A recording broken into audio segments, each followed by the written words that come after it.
A tale of cheating, betrayal, and Reddit-worthy drama, part 1 of 4. Jake, 28, lived in a quiet Ohio suburb, cul-de-sacs, high school football, and a diner stuck in the 80s. He worked as a mechanic, rented an apartment overlooking a strip mall, and was engaged to Sarah, his high school sweetheart. Sarah, a nurse, was charming, smart, and deep into wedding planning, her Pinterest board titled Forever and Always. They've been together since 16, the town's golden couple, headed for a white picket fence. But Jake felt restless. Life with Sarah, Applebee's date nights, the office reruns felt like a rut. He loved her, but late-night Instagram scrolls showed old friends living big city lives or traveling abroad, and it stung. He wasn't cheating, not yet, but the itch was there.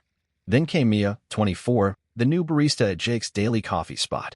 Fresh from Chicago, with tattoos and a vibe that screamed outsider, she had a laugh that cut through the morning haze. She'd doodle on Jake's to-go cups, cartoon cars, winking smileys. Harmless, he told himself. Just a spark to brighten his routine. Jake's coffee runs stretched longer. He'd linger, chatting with Mia about music or movies while Sarah worked her shifts. Mia made him feel seen, not just the guy fixing transmissions. One day, she slipped him a free muffin, saying, "You look like you need a pick-me-up." That small gesture hit hard. He started picturing hanging out with her outside the shop. As friends, nothing more.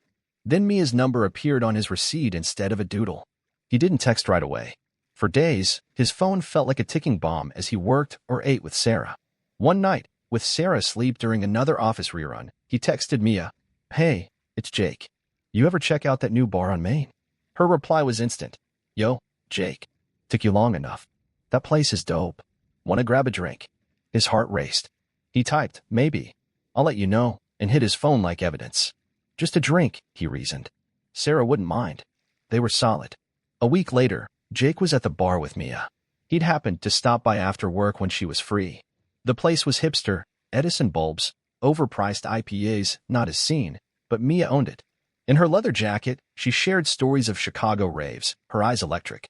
They laughed, drank, and when her hand brushed his reaching for her beer, he didn't pull away. He got home past 10. Sarah was on the couch, scrolling wedding venues. "Where were you?" she asked, curious, not accusing. "Late job at the shop," he mumbled. She nodded, too tired to push. In bed, his stomach churned. He wasn't a liar, but that lie came too easily. Next morning, Mia smirked at the coffee shop. "Fun night, huh?" she said, sliding him his coffee. He grinned, but a knot tightened in his chest. He knew he was crossing a line but couldn't stop. The thrill, the secrecy, the version of himself in Mia's eyes was addictive. Texts turned to calls when Sarah was at work. They'd meet, as friends, drinks, park walks, always pretending it was platonic. But Jake saw Mia's looks, her too close leans, and didn't stop her. Sarah kept planning the wedding, showing Jake tablecloth swatches or asking about bands versus DJs. He'd nod, half his mind on Mia's latest text. He loved Sarah, but Mia was a song stuck in his head. Things escalated when Mia invited him to her apartment to check out her vinyl collection. Cliché, but he went. They listened to an indie band, drank cheap wine, and when Mia kissed him on her worn couch, he kissed back. That kiss was the point of no return. Jake drove home at 2 a.m., head spinning, swearing it was a one-time thing. He'd stop. He wouldn't. A tale of cheating, betrayal, and Reddit-worthy drama, part 2 of 4. Jake woke up the morning after the kiss with a pounding headache and a gut full of guilt. He'd driven home at 2 a.m., swearing to himself that it was a one-off, a mistake he'd bury and never repeat. Sarah was already gone for her early shift at the hospital, her side of the bed cold, a sticky note on the fridge reading, "Love you, see you tonight," with a little heart. Jake stared at it, coffee in hand, feeling like the world's biggest asshole. He loved Sarah, always had, but Mia's kiss was gasoline on the restless fire he'd been nursing for months. He went to work at the auto shop, hoping the grind of oil changes and tire rotations would drown out his thoughts. No such luck. His phone buzzed with a text from Mia. "Last night was fun, winking face, wanna do it again?" His thumb hovered over the keyboard. Delete the thread, he told himself. Block her number. End it. But instead, he typed, "Yeah, it was. Gotta think about it." He hit send before he could overthink it, then shoved his phone in his pocket like it was radioactive. The next few days were a blur of dodging Sarah's questions and sneaking texts with Mia. Sarah noticed he was off, quieter, distracted, but chalked it up to work stress. "You okay, babe?" she'd ask, her eyes soft with concern. Jake would nod, mutter something about a tough client, and change the subject to wedding plans. Sarah was deep in it now, booking a venue at a rustic barn outside town and debating floral arrangements. Every time she showed him a new detail, centerpiece ideas, her dream dress sketch, Jake felt the knot in his chest tighten. He was lying to her face, and it was eating him alive. But Mia was a drug he couldn't quit. They met up again, this time at a dive bar on the edge of town where no one knew Jake. The place smelled like stale beer and regret, but Mia's laugh lit it up. They talked for hours, about her art, his dreams of opening his own shop, the way small-town life could feel like a cage. When she leaned in and kissed him again, he didn't hesitate. It wasn't just a kiss anymore. It was a full-on make-out session in the corner booth, hands wandering, hearts racing. Jake knew he was in deep, but the thrill drowned out the guilt, at least for those few hours. Back home, Sarah was starting to sense something was wrong. She wasn't the suspicious type, but Jake's late nights and vague excuses were piling up. One evening, she sat him down at their tiny kitchen table, her hands clasped tightly. "Jake, what's going on? You're barely here, even when you're here." Her voice was steady, but her eyes were glassy. Jake's stomach dropped. He wanted to come clean, to spill everything and beg for forgiveness, but the words stuck in his throat. "Just work, babe," he lied. "It's been rough." Sarah searched his face, then nodded slowly, like she was trying to convince herself. "Okay, just talk to me if something's up, all right." He promised he would, hating himself more with every word. The affair, if you could call it that yet, ramped up fast. Jake and Mia started meeting whenever Sarah was on a night shift. Coffee shop chats turned into late-night drives, park hangouts into sessions at Mia's apartment. It wasn't just physical, though that part was electric. Mia got him in a way Sarah didn't, or maybe it just felt that way because she was new. She'd listen to him ramble about his fears of being stuck forever, nod like she understood, and share her own stories of running from her past. Jake started to imagine a life with her, not marriage, not yet, but something free, untethered, the opposite of his predictable routine. But small towns talk, and Jake wasn't as sneaky as he thought. One night, a co-worker from the shop, Tim, spotted him and Mia at the dive bar, tucked in that corner booth. Tim wasn't close to Jake, but he knew Sarah from high school and had a soft spot for her. He didn't say anything to Jake, just gave him a long look before leaving. Jake brushed it off, but the next day, Tim pulled him aside at work. "You're playing with fire, man," he said, voice low. "Sarah's good people. Whatever you're doing, cut it out before it blows up." Jake laughed it off, said it was nothing, just a friend. Tim didn't buy it, but he dropped it, shaking his head. The close call rattled Jake, but not enough to stop. He told himself he'd be more careful, stick to Mia's place, avoid public spots. He started deleting texts right after reading them, clearing his call log, even switching his phone passcode. He hated the paranoia, the constant looking over his shoulder, but it was part of the rush now. Mia didn't seem to care about the risk. "Live a little," she'd tease, pulling him onto her couch. And he did, over and over, each time digging himself deeper. Sarah, meanwhile, was piecing things together. She'd noticed Jake's phone buzzing more, how he'd angle it away when he typed. She found a receipt for 2 beers at a bar she didn't know he'd been to. Little things, but they added up. One night, she logged into their shared phone bill, something she'd never done before, and saw dozens of texts to an unknown number. Her heart sank, but she didn't confront him. Not yet. She wanted to believe it was nothing, that her Jake, the guy who'd carved their initials into a tree when they were 17, wouldn't do this. The breaking point came at a friend's barbecue. Jake and Sarah went together, playing the happy couple, but Jake was distracted, checking his phone every chance he got. Sarah's best friend, Emily, noticed. Emily was blunt, the kind of person who'd call you out in front of God and everybody. She cornered Jake by the cooler. "You're acting shady as hell," she said, arms crossed. "If you're screwing Sarah over, I'll find out." Jake laughed, too loud, and said she was paranoid. But Emily's words stuck, and that night, when Sarah asked him point-blank if he was hiding something, he snapped. "Jesus, Sarah, stop interrogating me," he shouted, storming out. He drove straight to Mia's, heart pounding, not even sure what he was running to. At Mia's, things felt different. She was casual, almost too casual, pouring wine and joking about her crazy ex in Chicago. For the first time, Jake wondered what he was doing there. Was this who he was now? The guy who blew up his life for a barista with a vinyl collection? But then Mia kissed him, and the doubts melted away, at least for the night. He crashed on her couch, ignoring Sarah's texts asking where he was. Back home, Sarah sat up until dawn, staring at her engagement ring. She wasn't stupid. She knew something was wrong, but she couldn't bring herself to say the word cheating out loud. Not yet. A tale of cheating, betrayal, and Reddit-worthy drama, part 3 of 4. Sarah sat alone in their apartment, the engagement ring on her finger feeling heavier than ever. It was 4 a.m., and Jake still hadn't come home after storming out. Her text to him sat unanswered, the last one a simple, "Where are you?" sent hours ago. She'd always trusted Jake. Through late-night study sessions in high school, through his brief, "I need to find myself" phase after graduation, through every fight and makeup. But now, doubt gnawed at her like a splinter she couldn't pull out. The phone bill with those texts to an unknown number, the bar receipt, his distracted eyes, it was all adding up, and she hated the picture it painted. By morning, Sarah was a wreck. She called in sick to her nursing shift, something she never did, and paced the apartment. Jake finally rolled in at 7 a.m., looking like he'd slept in his clothes. "Where were you?" she asked, voice tight. He mumbled about crashing at a coworker's after too many beers, but his eyes wouldn't meet hers.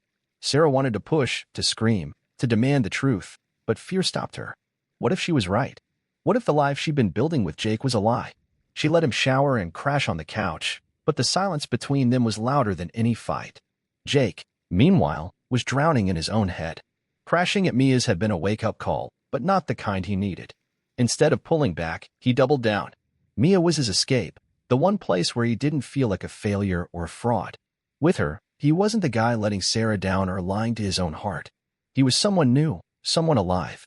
So he kept seeing her, sneaking around like a teenager dodging curfew. They'd meet at her apartment, sometimes during the day when Sarah was at the hospital.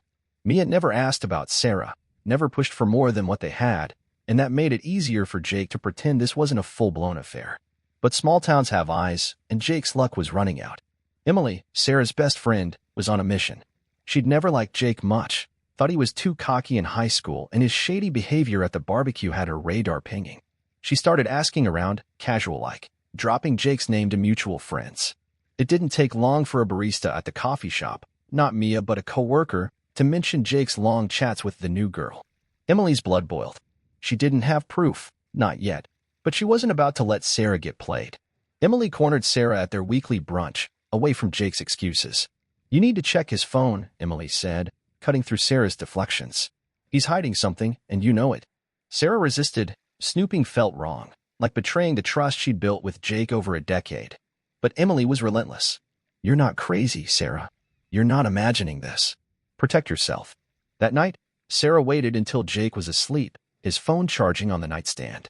Her hand shook as she typed in his new passcode. She'd seen him enter it once, thinking she wasn't looking.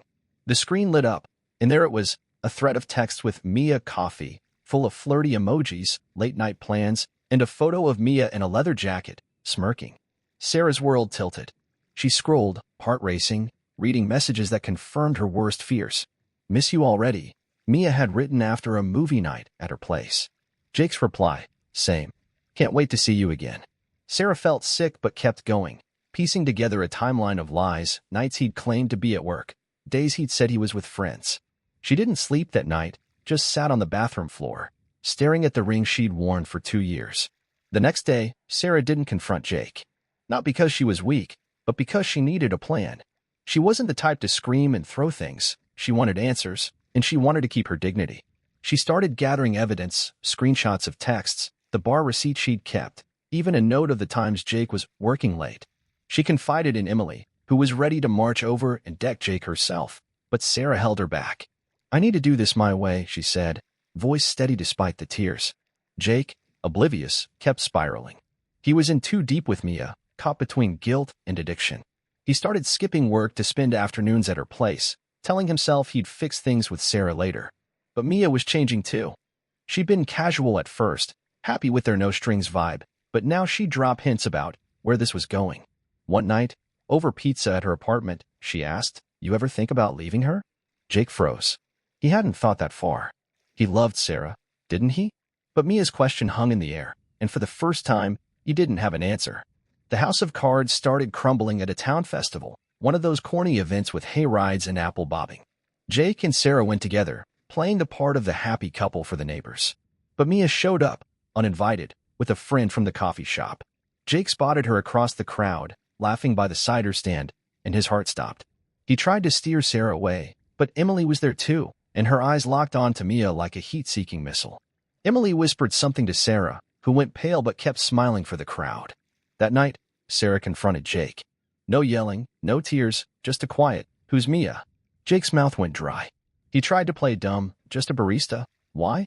But Sarah wasn't having it. She laid out the evidence, the texts, the receipt, the lies.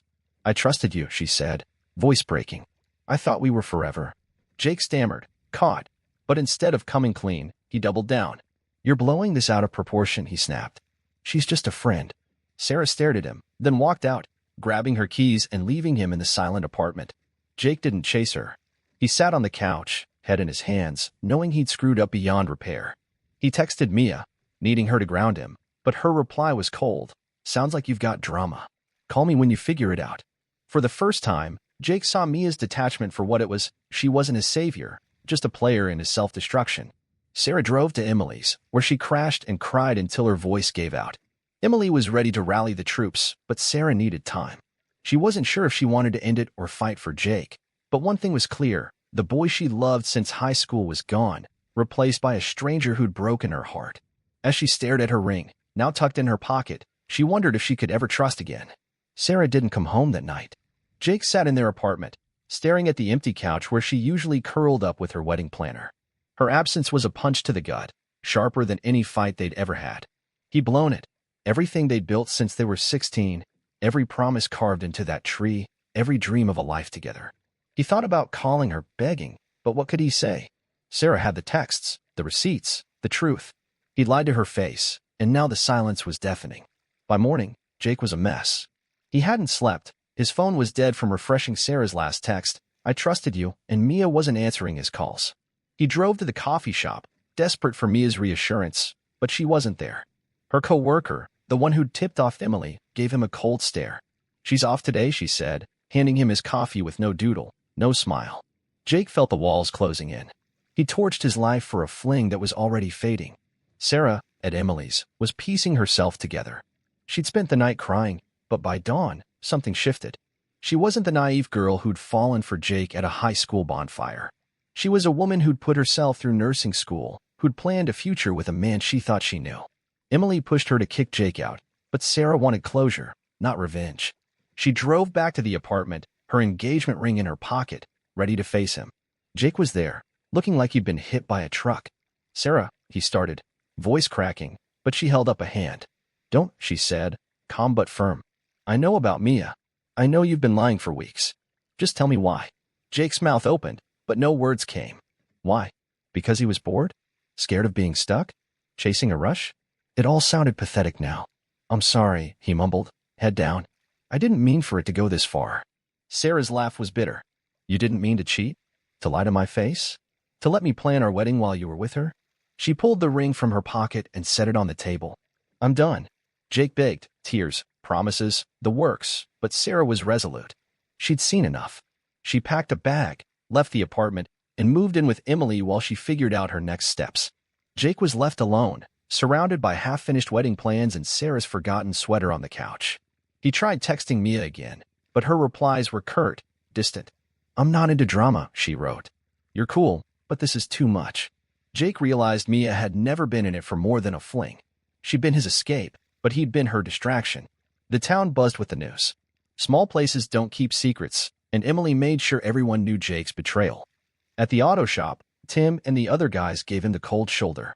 Customers whispered. Jake's boss, a family friend, pulled him aside. "You messed up, kid. Fix it or get out." Jake nodded, but he was barely holding it together. He started drinking more, skipping work, letting his life unravel. Sarah, meanwhile, leaned on Emily and her co-workers at the hospital. She canceled the wedding venue, returned the deposits, and deleted her Pinterest board. It hurt, but each step felt like reclaiming herself.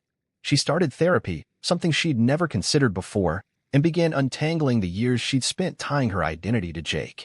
She missed him, or the version of him she'd loved, but she didn't miss the lies. One night, Emily dragged her to a karaoke bar, and Sarah sang her heart out to "Before He Cheats," laughing for the first time in weeks. Months passed. Jake tried to win Sarah back, leaving voicemails she deleted unheard, sending flowers she donated to the hospital. He even showed up at Emily's, but she slammed the door in his face. Eventually, he gave up. Mia moved back to Chicago, chasing another fresh start. Jake stayed in town, but it wasn't the same. He'd lost his golden boy status, his friends, his future. He took a job at a different shop across town, trying to rebuild, but the guilt followed him like a shadow. Sarah kept moving forward. She got her own apartment, a cozy place with a balcony where she'd sip coffee and read. She started dating again, nothing serious, just dipping her toes in. One guy, a paramedic named Chris, made her laugh in a way that felt new, not like a replacement for Jake, but something entirely her own. She wasn't ready to trust fully, but she was open to trying. The last anyone heard, Jake was still in that Ohio suburb, fixing cars and keeping his head down. He'd scroll Reddit late at night, stumbling on posts in r/am I the asshole about cheaters getting their comeuppance. He'd read them, stomach churning, knowing he was the villain in his own story. Sarah, though? She was writing a new chapter, one where she wasn't the girl who trusted too much, but the woman who learned to trust herself.